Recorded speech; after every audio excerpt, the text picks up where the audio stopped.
a Ucrânia fez novos ataques com os mísseis Atacams dos Estados Unidos à região de Kursk, novamente, no dia de ontem. E o Ministério da Defesa da Rússia, né, ontem à noite, né, bem no final da noite, relatou que é o segundo ataque ucraniano em menos de 3 dias. Dessa vez, eu nunca vi, gente, tá, as autoridades russas a engrossarem a voz contra a Ucrânia como fizeram dessa vez, né? E alegaram que vai ter resposta. Os russos não costumam ser tão diretos como foram quanto a este ataque da Ucrânia, mais um, utilizando-se os mísseis balísticos estadunidenses, né? Foram 8 mísseis, né, que atingiram, que foram disparados contra o aeródromo de Kursk, sendo que 7 deles foram abaixados, foram interceptados e destruídos pelo sistema de defesa aérea da Rússia, enquanto um deles teria atingido o seu alvo, né?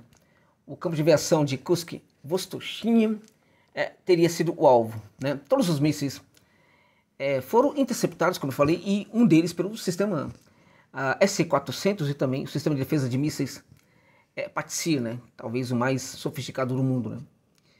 E como eu disse, um dos mísseis ele não foi abatido e atingiu o seu objetivo, gerando destroços ali, gerando alguns problemas ali, mas nada muito grave, né? Até porque, até o momento, o poder destrutivo desses mísseis, quando eles atingem os alvos, tem se mostrado um poder destrutivo que não vai mudar absolutamente nada na guerra. O que muda, evidentemente, aí é o fato de que, legalmente, a OTAN passa a fazer parte dessa guerra, né? O departamento militar da Rússia esclareceu que 2 militares ficaram levemente feridos, tá? E as instalações da infraestrutura local ficaram levemente danificadas. As consequências não foram muito sérias, como vocês podem imaginar, tá? Agora, o fato é que a Ucrânia ela segue, né, intensificando essas ações, disparando esses mísseis. Na Europa há uma tentativa de aumentar ainda mais a tensão, né? Discute-se, o problema da discussão na Europa sobre o que vai ser feito com a Rússia, com a guerra, com a Ucrânia, é que todo dia aparece uma narrativa. E muitas dessas narrativas são meramente demagógicas, né? Propagandística. Então fica muito difícil sabermos, no fim das contas, o que deseja mesmo, o que vão fazer os europeus. O que eles desejam é destruir completamente a Rússia e colonizar o planeta Terra, né? Juntamente com os Estados Unidos. O que eles querem, contudo, não é algo que eles vão conseguir, né? Mas eles querem destruir a Rússia, mas todo dia tem uma narrativa diferente. Em alguns momentos falam que sinalizam que vão aceitar algum tipo de acordo de paz, tal, porque não dá para continuar dessa forma. A Alemanha é perita nisso, né? A Alemanha é a perita em falar o tempo inteiro, né? Uma coisa e depois, né, sinalizar para outra completamente diferente, tá? O Reino Unido também está adotando muito essa tática, né? Mas ela tem sido muito praticada pela Alemanha. Falam em mandar armas para a Ucrânia, em armar a Ucrânia cada vez mais. Enviar... Falam agora, por exemplo, da tentativa de o parlamento, né, ali da OTAN, né? Os parlamentares da OTAN, né?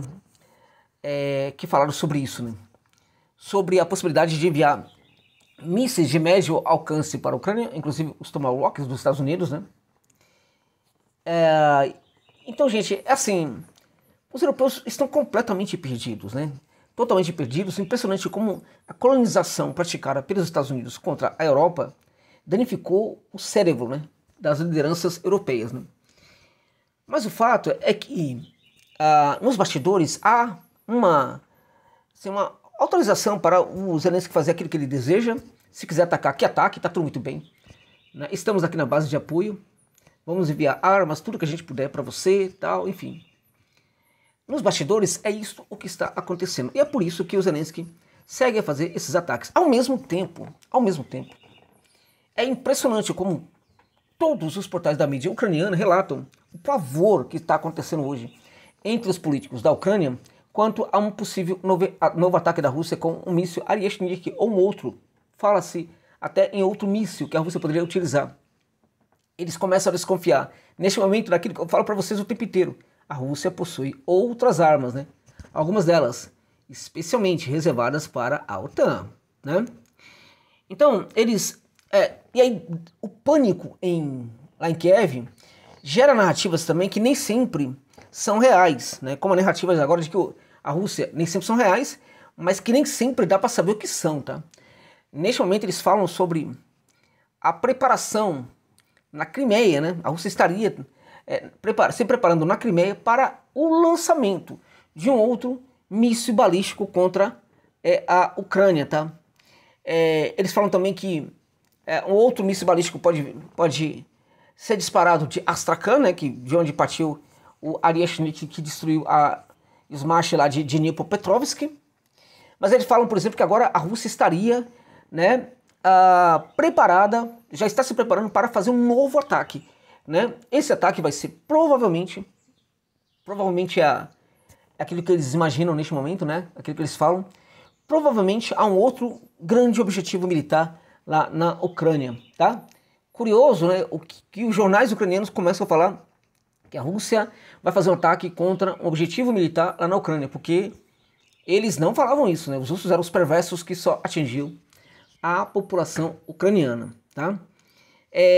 Dão a entender que esse míssil poderia ser o Aryashnik, que foi um míssil que caiu, né, recentemente sobre a Ucrânia, de Dnipro, mas também poderia ser um outro míssil aí diferente, tá? E o pavor é muito grande. Só que apesar do pavor, eles seguem fazendo esses ataques, tá? A Rússia está preparando outro ataque à Ucrânia, né? E não vai demorar muito para acontecer, tá? Então Kiev precisa se preparar, tá? Lá no local de teste, né, de Kapustin Yar, que fica em Astrakhan, tudo já estaria preparado para que a Rússia lançasse mais um míssil contra Kiev, né? E como eu disse, a Ucrânia, né, os seus recursos de monitoramento, que na verdade não são ucranianos, são da OTAN, né? Já falou que lá no local de teste de Kapustin Yar, né, o alerta, né, já começou a ser dado, né? Todo mundo já está falando disso e que vai acontecer sim um outro ataque contra a Ucrânia.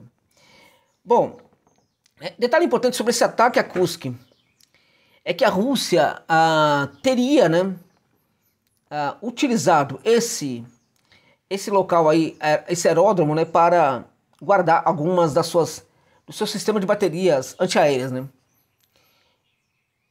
Como as pessoas que têm acesso a esse recurso são pessoas muito sérias, incorruptíveis, digamos assim, né? É muito improvável que alguém tenha entregado essa informação para a Ucrânia.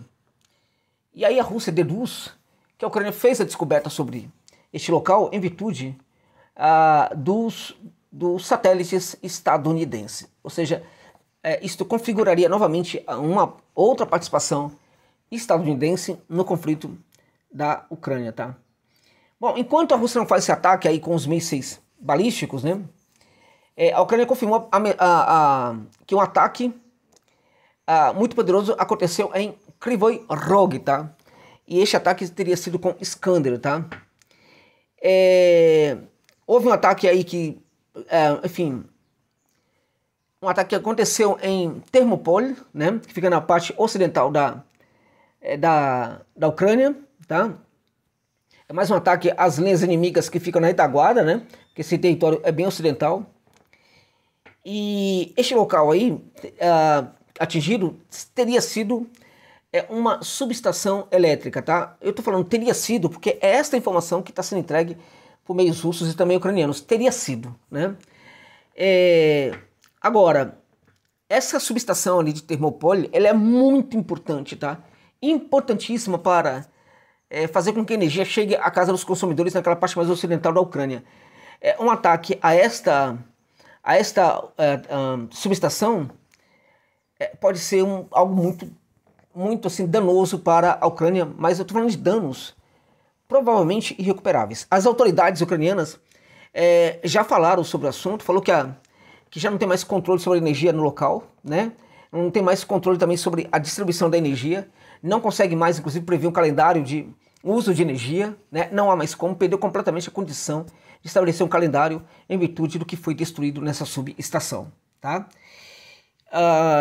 Isso foi dito pela Ucrânia, foi dito também pelo chefe ali de Termópole, da região de Termópole, o Vyacheslav Negoda, tá? Disse que as consequências foram muito graves, né, para o setor energético após esse ataque de hoje das Forças Armadas da Rússia. Segundo ele, em muito tempo a Ucrânia não vai conseguir restabelecer, né, a energia ali na região de Termópole, nessa subestação. Ou seja, essa subestação já estaria, se não totalmente destruída, quase que totalmente destruída, uma vez que uma autoridade local fala que a Ucrânia não vai conseguir restaurar, né, o que foi destruído em muitos anos, tá? Bem, este é um ponto bastante interessante. A Rússia continua a atacar as subestações, né, que são vitais para a energia ucraniana, e a Ucrânia, que vai ficar completamente na escuridão, segue a provocar a Rússia. Os dirigentes da Ucrânia não pararam para pensar ainda que ainda que eles estejam querendo destruir a Rússia junto com a OTAN, querendo seguir a ser o proxy da OTAN contra a Rússia, eles não entendem que eles podem continuar a fazer tudo isso. Só que a ameaça que a Rússia está levando a sério agora, né, da destruição das subestações, né, ela é muito séria, ok? Então veja, a Ucrânia pode mesmo ficar sem energia para o inverno. E eles não se preocupam, gente. Continuam, na verdade, a utilizar os mísseis ocidentais, né? Então, realmente não dá para entender o que acontece lá na Ucrânia. Bom, lá em Kupiansk, gente, o Strana.com, né, que é um veículo ucraniano, relatou algo que é muito importante e que de fato aconteceu, que a Rússia perdeu a cabeça de ponte lá em Kupiansk. Isso é muito sério. A Rússia já combatia, inclusive, em partes da cidade de Kupiansk, tá? Kupiansk é um fronte importantíssimo para a Rússia, né, e também para a Ucrânia. A Rússia estava estabelecendo a cabeça de ponte, estava fechando essa cabeça de ponte e acabou perdendo essa cabeça de ponte. As informações ainda não são muito conclusivas quanto a isso, mas foi uma derrota da Rússia, tá? E o que se fala é que provavelmente os comandantes, né, teriam desobedecido ordens neste caso, né? Os comandantes teriam agido ali até com certa emoção, em virtude da possibilidade de tomar completamente Kupiansk, né? Eles poderiam ter deixado de lado os planos de quem pensa a guerra hoje no Ministério da Defesa, que é o Belosov, né? Então teria praticado ações um pouco mais ofensivas, muito mais do que o normal, né? E teria permitido à Ucrânia, que enviou muita gente boa para Kupiansk, né, e também para Chasiv-Yar, teria permitido à Ucrânia a conseguir se defender. A Rússia lutou muito para chegar na situação que chegara quanto a Kupiansk e perdeu essa condição. Tá? Isso não significa, contudo, que as coisas não possam voltar a como estavam antes. É provável que a Rússia consiga, mas os esforços que vai ter de fazer agora em relação a isso são esforços muito complicados, né? Porque realmente perdeu uma condição muito favorável que tinha no momento, tá? Bom, houve também, gente, uma situação de um comboio ucraniano, tá? Que estava com muitos equipamentos ocidentais, muitas armas ocidentais mesmo, tá? Ali na região de Kursk, ele foi completamente destruído pela Rússia, completamente, inclusive vitimando de forma definitiva quase todos os soldados ucranianos que estavam envolvidos nesta operação. Então, gente, é por isso que eu falo sempre aqui, né? Não dá para ficar brincando com potência bélica como a Rússia, né? Estão brincando e estão pagando o preço, tá? A Rússia diz que vai se vingar, que vai realmente se vingar desse ataque que a Ucrânia fez com os mísseis Atacams. E a Rússia não costuma ser tão direta como foi desta vez. É isso, gente. A Dulcineia chegando aqui na hora que o vídeo está acabando, né, Dulcineia? Acabando, ela tem que chegar aqui para atrapalhar o vídeo. Abraço a todos, muito obrigado pela generosidade de apoiarem este trabalho e este canal.